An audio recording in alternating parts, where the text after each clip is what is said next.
Hello friends, today we know about transfer RNA, that is tRNA.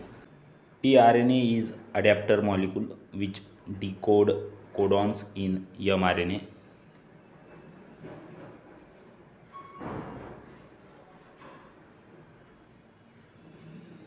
It have two functions.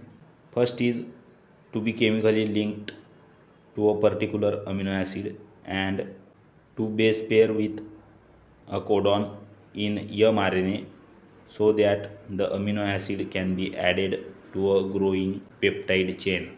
Each tRNA molecule is recognized by one and only one of the 20 amino acid tRNA synthetases.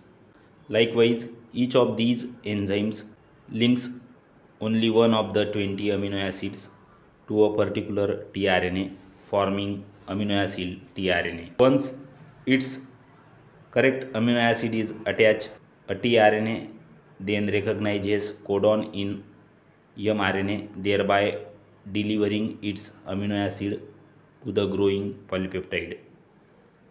All tRNA molecules fold into a secondary structure similar to stem loop arrangement that resembles a clover leaf when drawn in two dimensions.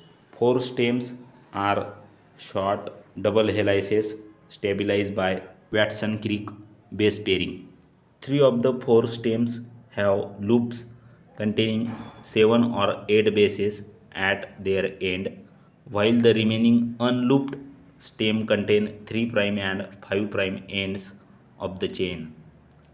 Three nucleotides term the anticodon located at the center of one loop can form base pairs with the three complementary nucleotide forming codon in mRNA.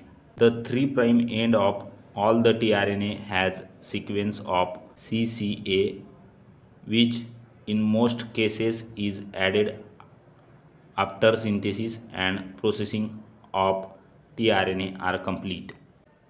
Here is the cloverleaf structure of tRNA. If you like the video, share with your friends and please do subscribe our YouTube channel. Hit the bell icon to get update of latest notification from our channel. Thank you very much.